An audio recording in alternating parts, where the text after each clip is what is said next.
जी देखिए, पूरे देश भर में ये आक्रोश था। 2024 इलेक्शन के पूर्व पूरे देश भर में एक आक्रोश था।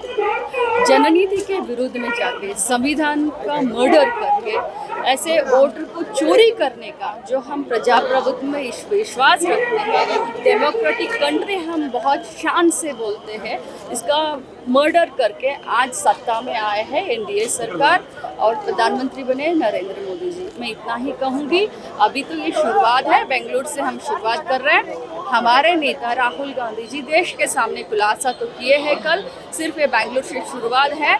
कन्याकुमारी से लेके कश्मीर तक, उत्तर से लेके दक्षिण, पूर्व से लेके पश्चिम तक, गली गली में इसका विरोध प्रदर्शन होगा। संसद में हम न्याय मांगेंगे, कोर्ट भी हम जाएंगे। ईसीआई जांच करने के लिए तैयार है, लेकिन वो कह रही है कि राहुल गांधी जी को एक अंडरटेकिंग देनी होगी कोर्ट के साथ कि जो भी वो जानकारी दे रहे हैं वो सही है। पूरे देश के सामने कल रिकॉर्ड के साथ एक घंटे से भी ज़्यादा सिर्फ पत्रकार थे और सिर्फ राहुल गांधी थे। बड़ा स्क्रीन लगा हुआ था राहुल गांधी जी के पीछे और माइक पकड़ के 1 घंटा 10 मिनट करीब मैं भी देख रही थी, पूरे देश भर के सामने, मीडिया के सामने खुलासा किया है।